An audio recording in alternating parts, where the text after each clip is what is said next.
Last night I was able to see Joker Folie at an IMAX fans first screening. So let's talk about it.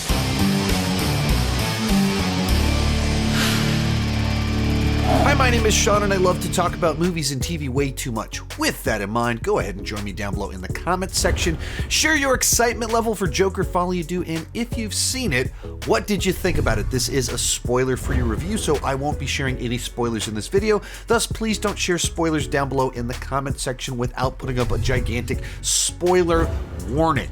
Now, this was one of my most anticipated films of the year because I loved the first film. It was one of my favorite movies of that year, and at the same time, it was a movie that I had no idea what it was going to be. The first Joker doesn't make it particularly obvious what a sequel to that film would be.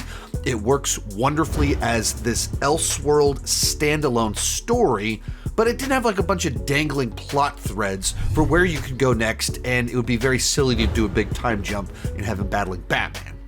Beyond that, when they said it was going to be a musical, I just had no idea what they were saying, and that is such a peculiar way to follow up their Martin Scorsese-inspired first film. And finally, the early reviews for the film coming out of a film festival were all over the place, talking about how divisive it would be, how polarizing certain plot points would be. And that's what I kind of liked about this film going into it, is that I had no idea how I would feel about the film. All I knew is that it was going to be interesting, whatever it was. Let's get started with the good. And the first thing I wanted to talk about with this movie is that it is just a visually stunning film. While it's primarily in Arkham Asylum and in a courtroom and doing kind of these musical sequences, it's just a very visually breathtaking film. In particular, if you see it in true IMAX. I saw it at the Bob Bullock Theater here in Austin, Texas, which is a true old school IMAX, enormous screen. And every time the movie cut to these IMAX images, they're just so big and gorgeous, and it's shot in such a way that the images themselves capture your attention. Speaking of capturing your attention, on the performances, Joaquin Phoenix continues to be just a tremendous talent, and he's able to pull so much out of the Arthur character, where he can transition between the sadness of Arthur and the creepy, terrifying side of Arthur. He can find little pieces of humor out of just a facial expression that doesn't remove the creepiness at all, but it makes you laugh at the same time. You can see the love in his eyes, all of these different things that he's just able to communicate through his facial expressions, through his posture. You can see when he's more Arthur, and you can see him transitioning over to more the Joker side of who he is and the confidence that builds in him with that transition. He's just so good at morphing into this character. Now, Lady Gaga is good in the movie. I don't know that she's given as much to be able to say, well, she was great in the movie, but she does a good job with what she is given. Of course, she's able to sing, and there's little moments in there where you can kind of have some fun with it, but she's good. She's not on that same level, but she's also not given the same material as Joaquin Phoenix. One of the things that just caught me about this film is that it just has a certain mesmerizing quality to it. Some of that is simply the technical aspects of the film, where it is gorgeous. In particular, in IMAX, you do have one of the best actors of our time playing this very complicated, nuanced character in this film that has all of these dream-esque musical numbers in it. So there's just a lot in it that kind of sucks you in. So it has this quality to it where your just eyes are locked onto it. But it's not just the technical qualities and the performances.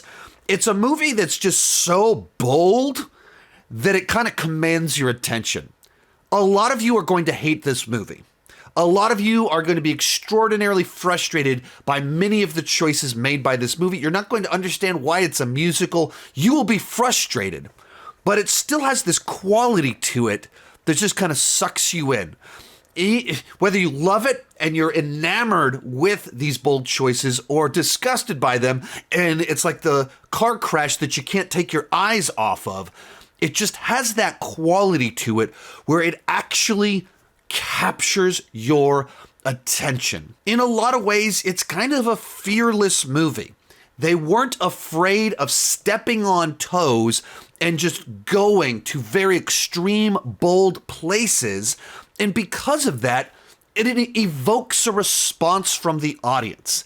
And that's what art is supposed to do. Whether you love it, whether you hate it, it's supposed to make an impact. You will have an opinion about this film after you watch it. In an era where there's kind of so many of these, factory-produced blockbusters, so many movies that I describe as essentially being directed by committee or being directed, or, Marvel turns great directors into McDonald's managers. In a world with so many movies like that, Joker has an actual voice. It is distinct. It stands out. You will have an opinion about it. You might hate it. You might think it is horrible, boring, but it will elicit a response from you. And just in and of itself, I found that refreshing and interesting. Even the conversations on Twitter just coming out of these fan screenings from last night, they're more interesting than most of the conversations that we have about recent modern blockbusters. All of that said, this is a movie that I did find mesmerizing. I did find it gorgeous. It's also a movie that I really don't think entirely works on the whole and made some baffling choices. So let's move on to the mixed aspects of the film. As we go into this is just a list of things that I wanted to discuss that didn't cleanly fit into the good or the bad, but they are things worth discussing in order for you to make the right decision as to whether this is a movie that you should see in the theater or not. Is it a musical? They first said it was, and then they tried to say it wasn't. Yes, of course this is a musical. It is so overtly a musical. Like 10 minutes into, you get the first song, and then there's like a song every 5 minutes in the movie, and it kind of cuts into the dream sequences showing us what's kind of going on in Arthur's mind. And there are these big numbers all throughout the entire movie that they use songs to communicate what's going on inside of the characters. It is blatantly a musical. So if you don't like musicals, keep that in mind when you're deciding whether or not to go. The other thing that goes along with that, is it a good musical? I would say that the music, generally speaking, is pretty forgettable. There's none of these songs am I going to be listening to at home. They're all kind of these older big show songs and done kind of in the same style. So, and it's just these two people singing, Joaquin Phoenix and Lady Gaga. So they get kind of repetitious. They feel the same. But the sequences themselves are very interesting because they're so well choreographed and shot in IMAX with vivid colors and these different settings and kind of tying into different elements. So the sequences themselves could be interesting, but the songs as a musical are not memorable. There's not like this one song stood out. Oh man, I can't wait to listen to that at home. That did not happen with this movie. Also, this is a courtroom drama. Pretty much the entire back half of this film is Arthur's trial. And so if you don't like courtroom movies, that might be something you're not crazy about. And even if you are someone that loves courtroom movies, it's not really a particularly interesting courtroom drama. It's more about exploring Arthur's mental state and how he's responding to everything around him and how other people interpret Arthur in his mental state. It's not intricate legal stuff because if you've seen the first movie, shot somebody in the face on live television, in which case, pretty clearly he's guilty of pulling the trigger. So the point of the courtroom drama is more to explore why did he do it? How culpable and in what way is he culpable for what he did? So it's not like a great courtroom drama, but maybe a little bit of an interesting exploration of Arthur himself. Another thing kind of along these same lines, This was always an Elseworld story, of course, kind of. Todd Phillips wanted to do his own Scorsese little crime thriller inspired by Taxi Driver, King of Comedy. But movies like that don't make money, so let's do that movie, but wrap it in a Joker skin. That's what this has always been. The further this goes along, the more obvious it is that this is Todd Phillips wanting to tell his Arthur Flick story and wrapping in a Joker skin rather than doing an actual exploration of Joker. Like, as it goes along, we get further and further away from anything DC Comics. It's not trying to, like, this movie is not in any way designed to get us closer to the DC canon, the lore, or anything like that. This is, let's keep exploring Arthur more and more. And even as we bring Harley Quinn into it, superficially, there are similarities to the DC character, but really she's used more as a mechanism to explore Arthur's delusion and Arthur's struggle to deal with his infamy. She's kind of like the connective tissue there that is the, epitome or example of the broader scope of things kind of going on in Gotham around him. But, we're getting very far away from anything actually DC Comics. Final two things to talk about here. One is that there's a lot of scenes that are in the trailers that aren't in the movie. There's one particular iconic shot from the trailers that, as you started getting into the, back third of the movie, I started to think, did they spoil a major part of this movie by putting something in the trailers? Like, did they spoil that? And no, they didn't. The scene's not in the movie. And I'm not even sure what that scene would have been. Like, what scene did they shoot to show that? I don't know how it would have cut into the film that they actually released. Was it something they shot just to lead people astray? Or what was that sequence that was so prominent in the trailers but is not in the movie? Final thing, does Joker Folie have a post or mid-credit scene? No. When the credits start, you can leave. There's nothing once the credits start. From there, let's move on to the bad. And with this movie, for all of its technical brilliance and bold choices, I never felt like it justified its existence. Where you kind of went into it like, where do you go next with the Joker? What's the next story that you can tell? And I don't feel like they ever fully figured that out, in which case this movie feels like an extended epilogue to the first film. Instead of feeling like we're telling a new story, instead of feeling like we're pushing Arthur, Joker forward, this movie feels like the epilogue, which is looking back at the first film and what happened in it and why it happened, and it's looking at how people responded to the first film. But it never feels like we're really moving forwards. And in fact, by having Arthur, re-examining what happened, the trial, it almost feels like we're reverting backwards with Arthur or redoing Arthur's arc in the previous film. But it doesn't feel like we're just cutting this new path and going forward. We're just going, okay, why did that happen? Why did Arthur do that? What was that about? And because of that, I don't feel like the movie had all that much to say or new ideas to explore. It's just kind of lingering in the same space. Like, folie à deux, the literal definition of it is delusion or mental illness shared by two people in close association. So, obviously, in this case, we're talking about Joker and Harley having this shared delusion about Joker and what he did and what it meant. And that's touched on in the movie. There's an element of that, of the delusion of their romance and everything going on. There's the delusion as we're seeing the things going on in Arthur's head and these musical numbers. It touches on some ideas about Arthur struggling with his infamy and with having fans and what that means and longing for that acceptance and longing to be noticed while also not full, like processing what it cost for that to happen. Touches on all these different things, but it never felt like it had something to say about any of them. It just threw it out there, touched on it without saying anything. So it feels hollow. Like, for all of these mesmerizing images, for all of these kind of brilliant moment performances, musical numbers that catch your eye, it's all superficial.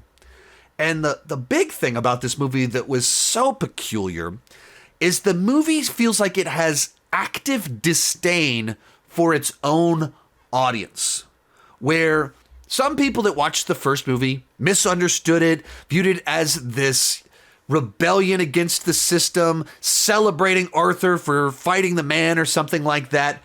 And so a big chunk of this movie's runtime is dedicated to roasting that segment of the audience. The whole movie is kind of built around this idea of people misunderstanding the Joker, which feels like this film commenting on its own audience in a lot of different ways. I saw some early reviews that described this movie as intentionally bad or a troll of a movie. And while I don't think that's true, I don't think that's not the way I would describe the movie, I get what they're saying.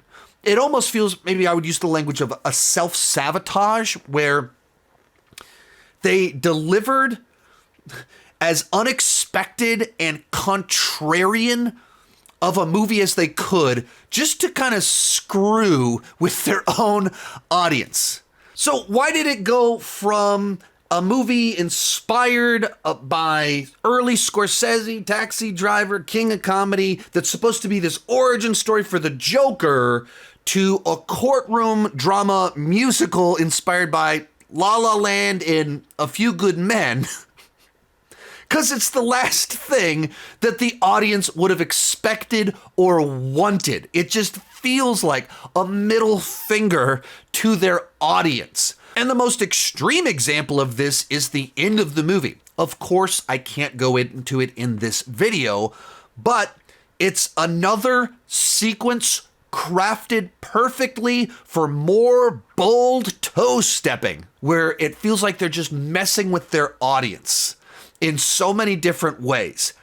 There's a side of me that, like, a movie so designed to antagonize its own audience is fascinating to me.